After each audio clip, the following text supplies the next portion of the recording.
everybody like taking a drink out of a fire hose? Okay.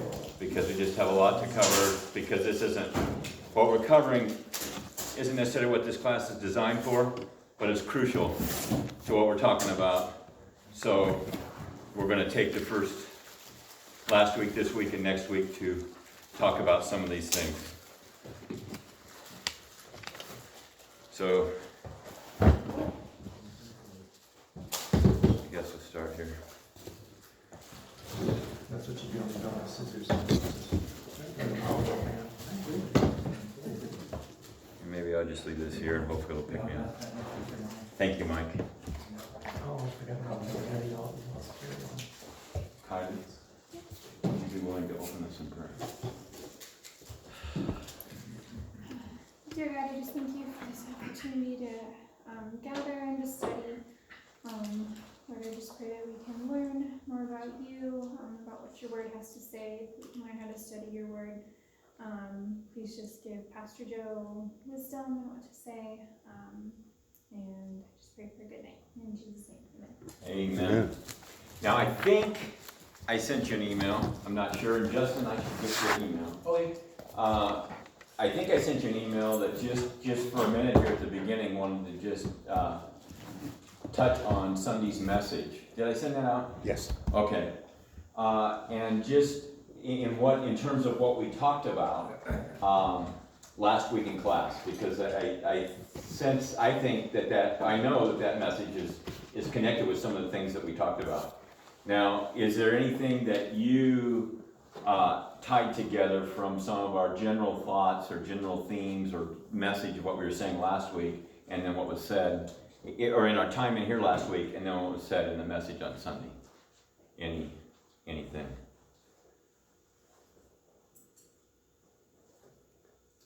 I don't know what was said here last week, because I was not here. You're off the hook, Jeff. Okay. So I wasn't here Sunday. You're off the hook too. It doesn't, I am ready to talk if nobody's ready to talk. I'm just gonna give you a chance here.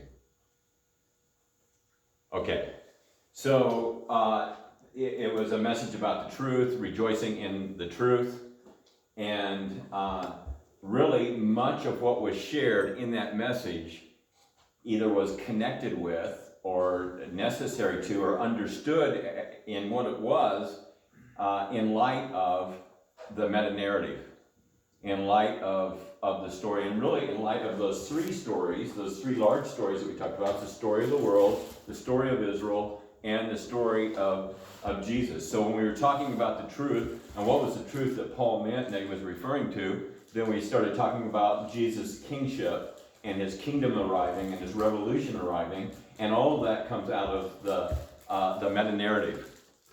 Something else in the first part of that love does not take joy in unrighteousness. Well, I gave a definition or understanding of that word unrighteousness, and the definition of that understanding of that word again came out of the narrative. It came out of the history of Israel and the way that word was used in the context and the items that it was talking about all the way through, so that when Paul picks it up and uses it, he's talking about this history and understanding of what has gone on through history with people's response to God. So again, that's really tied to the meta-narrative.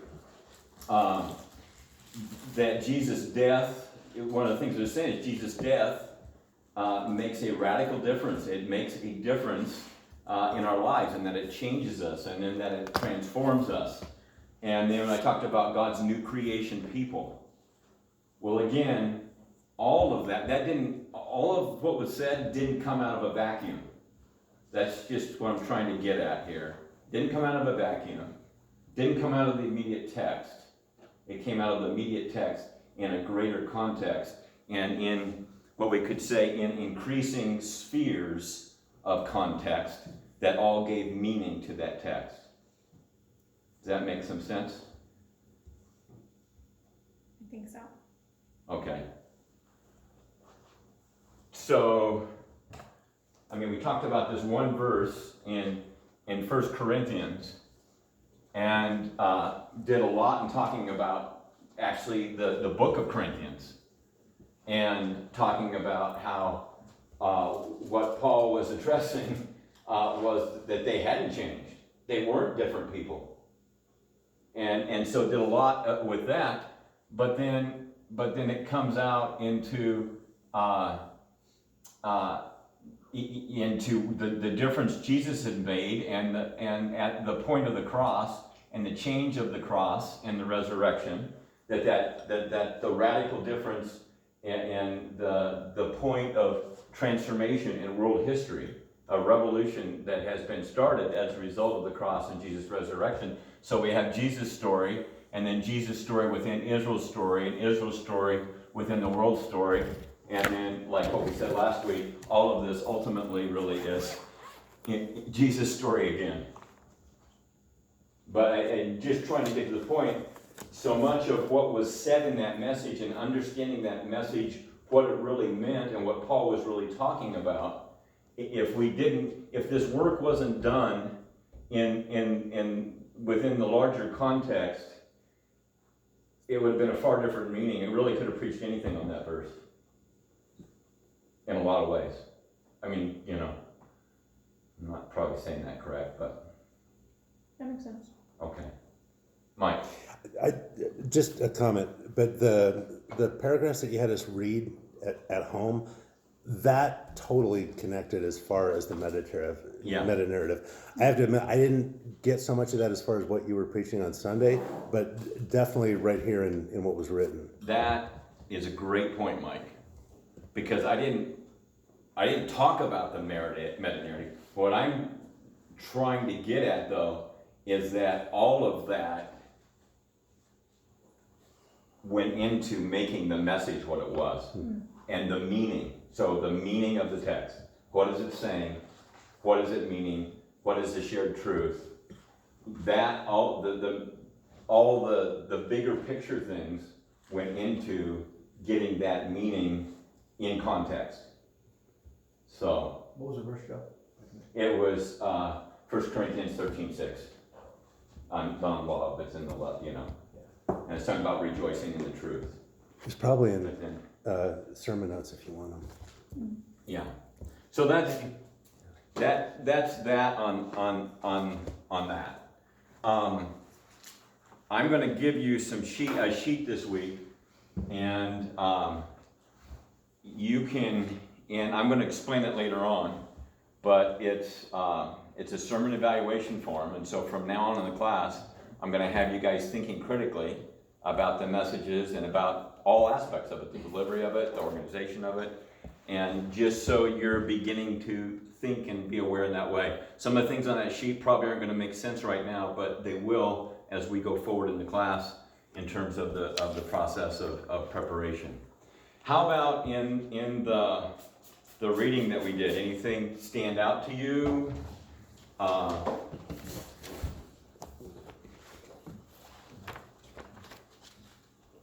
Any quotes, any thoughts? Well, I'll speak, and I'll just say this, that the four basic steps that he lays out here, Yes. to me the term sharing is confusing. Okay. Because the other three steps talking about what we do as a reader, Yes. and sharing, I think what he's getting at is you want to see the universal truth that the author was trying to share. It was not just the author's intent as far as the specific context of the passage, but the deeper, more universal truth. He wants you to get at what the author meant there. I just think that using the term truth is confusing. Okay. It was hard for me to read that term and get that Get what meaning he's out of getting. it. Yeah. Did you get that in the epilogue, or did you get it in the chapters themselves? Well, I've read a little further Oh, you ahead, read a little so further. I read the whole chapter. Okay. On truth, that Okay. that section. It wasn't until I got through with that chapter that I really got what he meant. Okay. When he summarized it at first, Yeah. I just thought he was talking about finding the author's intent. It wasn't until I went through the bigger chapter that I think I got more what he was Yeah. going for. But I'm just saying that because it was a Confusing. hindrance to me. Yes. So I just, Yeah. maybe to help people as they're reading. Okay. Good. To me, that's what's going on there is a crucial part, and so hopefully we flesh that out in the future. But a part of what Mike is talking about is so that the authors, the Bible is written for everybody for all time. But it's written at a certain time in history, to a certain group of people in a certain situation. And so the author is sharing a message to them. We're wanting to do all the work to get what that message was and its meaning.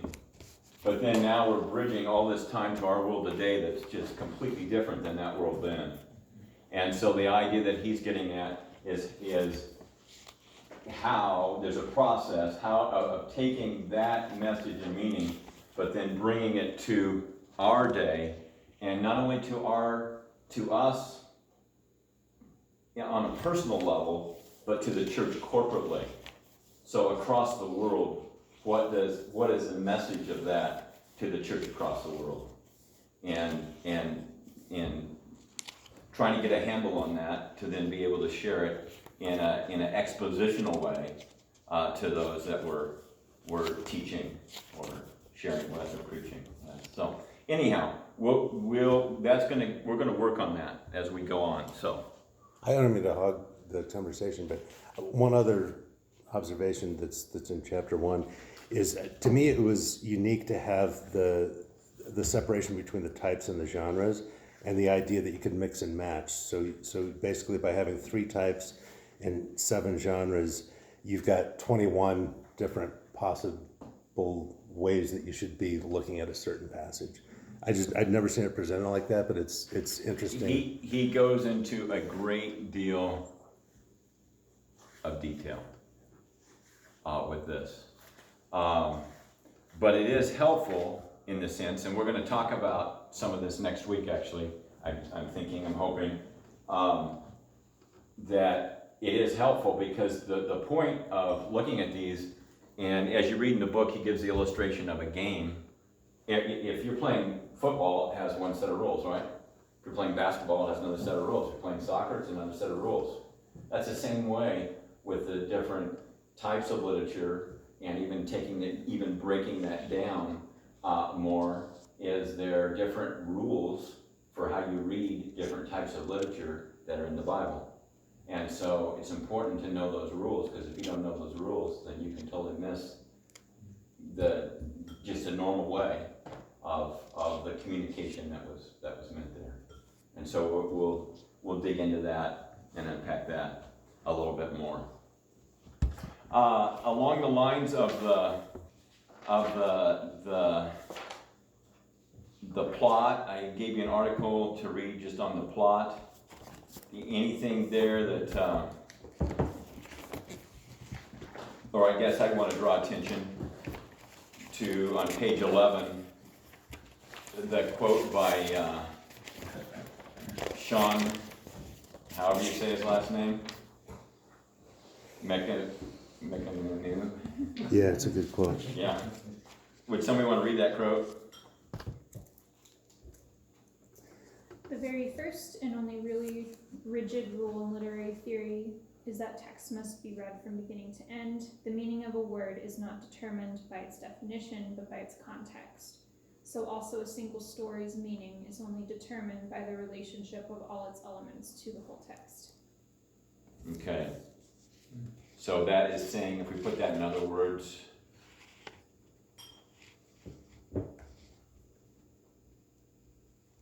Could you read it one more time? Sorry. There, your mouth is full, I'll read it. The very first and only really rigid rule in literary theory is that texts must be read from beginning to end. The meaning of a word is not determined by its definition, but by its context. So also, a single story's meaning is only determined by the relationship of all its elements to the whole text. So context is critical. so it's saying, yeah, if you want to know the meaning of something, you got to read the whole thing. Mm-hmm. And you got to know the whole thing. And then a word isn't determined by its definition. I ran to the store, I ran for president. I'm running a fever. Probably a jillion other ways we could use that word. Context. And a lot of times we make a big deal for those that have studied the Bible about word studies. But word studies have to be done in context. And that's really a big point of this. The object determines the method. Again, if the Bible is a meta-narrative, then we need to know the story. And that was kind of what I was talking about, just even with that passage and Sunday's message, that there's all kinds of layers or circles of context that went into understanding that one verse. So, yeah. Anything else? And any reading or anything with the object determines the method? That was pages 11 and 12. We're going to revisit some of those other areas because this isn't all just about the meta-narrative. There's other parts of, in fact, just talking about the different literary, that's the object determines the method. It applies to all the different ways of what the Bible actually is, that then of how we learn to study it and exegete it accurately. So, I just want to say I feel encouraged. I was telling somebody recently, when I read the Psalms, I get nothing because I don't think or poetically, I guess. mm-hmm. And so I'd like to actually take something from the Psalms. So, I don't know. You will. Hopefully we're going to touch on them tonight, because that's going to be one example just that we look at. And awesome, Kylie. Can I read one quote from page 14? Sure. 3a. It is performative rather than informative. The Bible is not telling us information. It is calling us to action in a drama. We are on stage. And what would you like to say about that, Mike? No, I think it hits the nail right on the head. I think it's the key to what makes studying the Bible different from studying any other book. Absolutely. And it's also the key to what makes preaching different from any other form of public speaking. Right. Yeah. Amen. I just want to do jumping jacks right now. And I'm not kidding. I mean, I have chills running through my body right now with what you just said. Because it is. We're not getting head knowledge. I mean, that's part of it. But it is a relationship. It is spiritual. It is God's Spirit that wrote this text. It is God's Spirit that is in the text. It is God's Spirit that is in us as we're reading and studying it. It is God's Spirit that is in us as we are speaking to people. And it is performative. It calls us forth into living. And it calls us forth into drama. And the drama is, how are you going to respond? And that's what the text is doing. That's what Jesus' presence was doing as he came. But that's also what the prophets were doing. That's also what the apostles and the church and what we're now doing. It is performative, and our interaction with other people as we live the Word of God and share the Word of God calls forth a response from them. And it is dramatic. And it is performative. There's one other maybe line. Let me see if I can find it there. B on page 14. The connecting link that ties it all together, that is the meta-narrative and the performance, is the mission of God and his inclusion of humanity in the vocation with him. Mission is God's way of making good on his promises. So the story, it is about God's creation, his creative purpose, his creative vocation, his inclusion of humanity and blessing humanity in being included with him in his vocation, what he's doing as his imagers, and then that gets all messed up, and then God makes promises that I'm gonna make this thing right.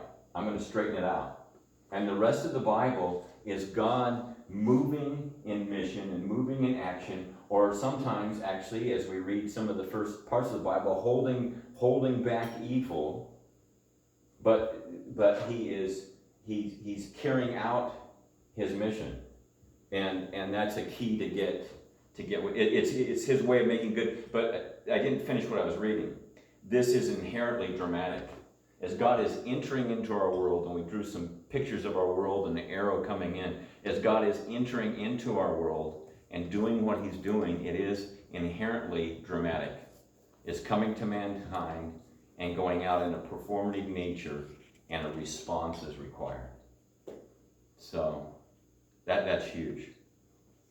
Two other items I just touch on that we're going to touch on tonight, but and this again is the object determines the message. So one of the things that we're going to see in the scriptures is that the past, what has happened in the past, the authors are wanting us to get that what has happened in the past portends, it foreshadows what is going to happen in the future. And it's happened over and over again on different ways, different levels within the story. And we're still living within the story, so there's still some things that have been talked about that are still gonna happen. And then the next one, F, is that the Bible is an eschatological book from beginning to end. From Genesis 3 to the end. The whole Testament is an eschatological book. The New Testament is an eschatological book. And Jesus' arrival and the revolution that began there is the last days. We've been living in the last days. Now, I think the Bible also points that there's an end of the end. I like to call it the end of the end. But God, in his love and in his patience, he's given us a long time in the last days. And Peter says that so that's all who will can respond and come to repentance, come to be delivered. So, key things. In future weeks, we're going to look at 4 and 5, hopefully next week, that the Bible is ancient Near Eastern literature, and it comes to us embedded in a variety of forms. We're not going to spend a lot of time on that, but there's a couple of key points we need to get with that are going to be reference points for us going ahead. So let's come to today and just a tiny bit of review. And we're reviewing it because it's a big deal. Sometimes the Bible repeats things. A lot of times it's a big deal. If you don't get the text in context, it doesn't matter how skilled of a preacher you are. And so that means there's a lot of work before you ever start preaching. There's a lot of work before you ever start preparing the message. And then exegesis, getting the meaning of the text. The object determines the method. And so I'm just going to read here. The fundamental context of the Bible is the larger story of the whole Bible. The meta-narrative. How do you know the Bible is a meta-narrative? Don't look at your notes. How do you know the Bible is a meta-narrative? Well, you're going to have to read the whole thing to get that. Yes. That's true. You can't just pick a part and think that's, yeah, good. Recognize connections. Yes, Recognize references. absolutely. New Testament reference. Okay, so, and we could call that, we just say there's a coherence that runs all the way through it, like a story that runs all the way through it. And there's a great deal, I guess you could almost say it has a complete coherence. And if we could fully get it, I think we fully see that. Yeah, so those are keys. How do you know? Well, that's again by observation. One, it has all the elements of a story. Characters, scenes, plots. We talked about it on this other page. We talked about movements. Last week we talked about movements of many stories together. And then I wrote this in here because I wanted you to get this. The way it is linked together using coherent strategies, scenes, themes, and we're going to talk about some of this a little bit, and hyperlinks that connect and develop the entire story on many levels from beginning to end. And so as you read and study the Bible, as time goes on, it becomes more and more obvious it's a meta-narrative because it's all connected, it's all developed, it's all flowing. And the guys that wrote later wrote with a knowledge and an expectation that people were going to know, already knew the story that had gone before them. So then let's go ahead, and if someone would read A here, and then the next paragraph as well. Or A, yeah, those two paragraphs with A. The authors of the Bible were master storytellers and literary geniuses. by the Holy Spirit using their personalities, worldviews, locations, literary conventions, cultures, and identities.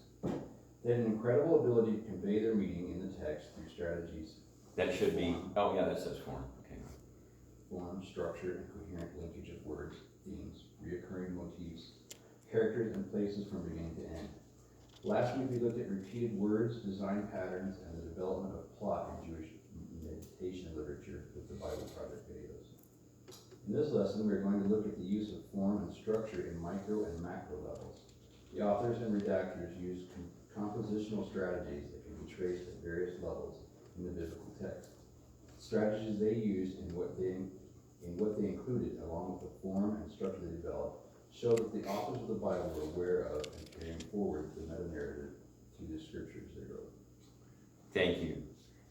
So just a couple of things here. So what we're saying is that there is form and structure and strategy that the writers are using. So let's say we're in school and we have an assignment to write a paper, you know, and maybe it's a story or maybe it's an evaluation of who knows what. But you're going to think about it and you're going to figure out some way you're going to formulate it to communicate what you want to communicate. And the writers did that. God used them, but he's not saying, write an A, write Judah, write, you know. His spirit is speaking, but he's fully using their personality, their culture, their minds, and they're doing it. And so they really did have strategies and ways that they wrote. And this is clearly apparent on micro levels. What we're talking about micro is within the stories or within the different types of literature themselves. But then it's also on the upper level that you see large chunks of the Bible. So in the Old Testament, the Torah, or the prophets, or the New Testament, it's tied together up there as well in structure, forms and structures and strategies. And then it says, this is just a little side note, the authors and redactors use compositional strategies that can be traced. The reason I put that in there is because a lot of times we get real upset and we get real afraid when we hear of a redactor. That just means an editor. But as God is writing the Bible and it's unfolding during history, there are people that wrote it, but there are also people that came along and formulated it and structured it and put together. And God's Spirit was just as much as in them, so that we now have the final form of what we have. But there were people that were involved, and sometimes different people that were involved in the process. And that's really all that's saying. But it's important to know that, because as you read and study the Bible, it becomes apparent that people have done that, formed it and structured it with certain strategies. So now in B, C, and D, B, C, D, and E to follow, we're going to look at the author's use of, it should be form and structure, as a compositional strategy to convey the meaning of the text and the Bible as a whole. And what we're going to want to do is we're going to start with the small units and we're going to work to larger units. But the whole idea is this. The whole idea is, I don't want you thinking, okay, Pastor Joe just has an axe to grind about this meta-narrative thing. I want you to see and understand that that's really what the Bible is. And so we're going to look at some of the different ways. Again, we looked at some of the design patterns last week and repeated words and themes. Now we're looking at actual strategy in terms of form and structure of what's written and how things are put together, or how it's organized, we might say. And this is, I'm not saying this is going to be easy. There's going to be some things we don't have time to delve into and to explain. We're just going to go over it. But it's something that over time, you'll see it and it'll make sense to you. And so that's all I'll say with that. So the first we're going to look at is form and structure in text. So if somebody would read that. Just that little couple sentences there. Form and structure in text. The inner coherence of the smallest units of text. The text has a shape and strategy the author is using to convey his meaning and make his point. Okay. So again, this is just about shape and strategy, and this is part of the Jewish world and how they thought and how they wrote. So for example, this, we're gonna just go away from here for just a second, but Kylie's talking about poetry of the Psalms. Okay, our poetry, we write with it all rhyming. Hebrew poetry is not like that at all. It doesn't rhyme.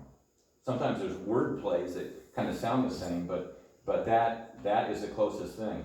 It's all parallelism, and it's different kinds of structure of the way you put things, or it's acrostics. There's different kinds of poetry that they wrote, but it's completely different than our cultural poetry, except that it's evocative language. It's language that maybe is big or powerful that tries to move you on a different level. That might be the similarity. So just the first example, we're going to look at several examples, and all we're seeing is just that the author had some kind of structure that he was using to point to his meaning. And so the first here is just with the flood narrative. And what you see in that picture is a whole bunch of parallels, and so you have these parallels and this indentions. And so you start, and you can follow the indentions, but it gets to a center point, and then it goes back out in a parallel way. And the author is trying to bring you to the center point of what's being said and saying that's the main point. That's what you need to get. This is what this is about. So that God remembers Noah and everything in the ark, and that he rescues him while he is vanquishing all evil flesh. But Noah is rescued. But if you look at this, I'll just go through this quickly. You have the parallels, so let's just start on either side. On one side it's the rising flood, on the other side it's the receding flood. On the next one out is the beginning of the flood, and then the next one out of that is the drawing of the earth. And then you have the second divine speech and the third divine speech. The second divine speech, he says, go into the ark, and then I've seen your faithfulness. And then the third divine speech, which is the parallel on the other side, is go out from the ark. and then he's recommissioning Noah now and his descendants with a new covenant and a different covenant. And then I have some crossed arrows there. That's another form of what they use is called a chiasm. And it's just a crossing. Instead of having something in parallel, you cross them, but one points to the other, and they're kind of parallels, or they relate to one another. So you might have 4 lines, but they would be, if you organized them in a picture, they'd be crossing, kind of like they are here in this bigger sense. So you have the violence in creation, and then you have there's a new start and a new order, but Yahweh remembers the evil that's in man's heart. And then you have the first divine speech, and then the fourth divine speech. And in the first divine speech, God is determined to end all flesh and to start over in the sense of with a new covenant. And then in the fourth divine speech, you actually see God's blessing and a new and different start and a new and different covenant. And then you have these transitional introduction and conclusion, which is about Noah's sons and the generations. So you have all these parallels that point to a center. But as a Jewish person was reading that, they're to figure that out, and they're to get at the center point, and they're to get what's being said about Noah. And all we're trying to get is just that the author's using a form and a structure here. The second example is this contrast between Jonathan and Saul. And so in the text, there are 3 stories that are told. They're put together, and all the stories talk about the success or the wisdom of Jonathan and the folly of Saul, and then how Israel is relating with that. And really all we want to get here is just the fact that an author thought that through, figured it out, put those 3 stories together to make some points. And the main part of what he's doing is he's contrasting Jonathan's wisdom and the folly of Saul, and in Israel recognizing that. But there's a lot more nuances if we got into that and studied that. But it would be really important, let's say, if you are going to be teaching on and preaching on chapter 14 with that story, that you realize that that's connected with the other two stories, and there are implications for understanding that and meaning. So the idea here again is just that there's a structure, there's thought, there's form, there's a strategy that has gone into that. On the next page, this is just another example from the New Testament, very much like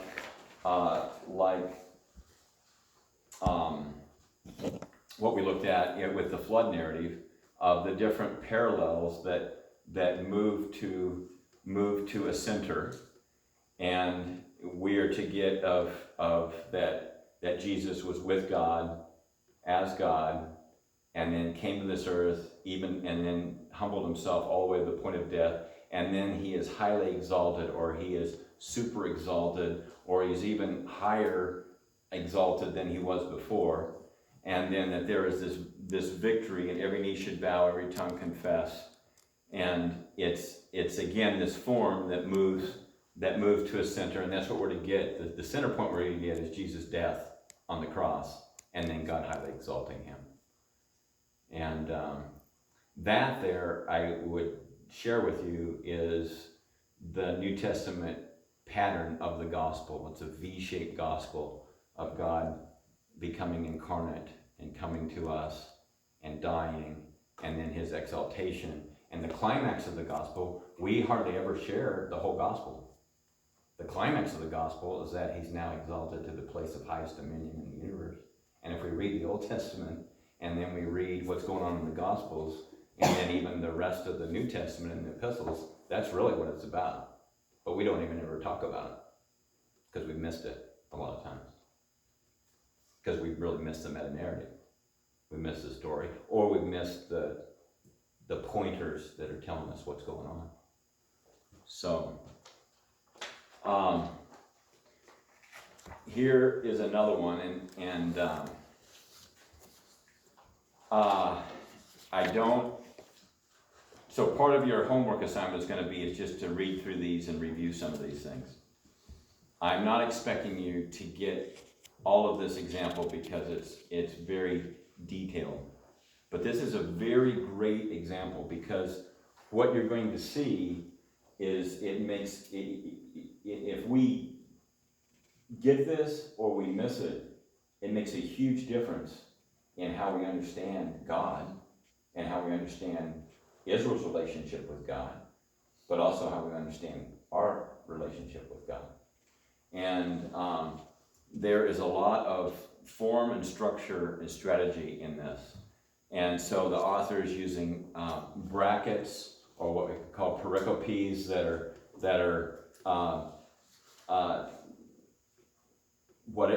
it can be a lot of things. Stories. I think brackets is a better word. That something's being talked about, then something is inserted in the middle, and then, okay, so let's do this. Something's being talked about, something else is inserted in here, and then this is talked about again. So a story starts here, and then this goes in between, and let's say this is the Ten Commandments, and then the story is finished here.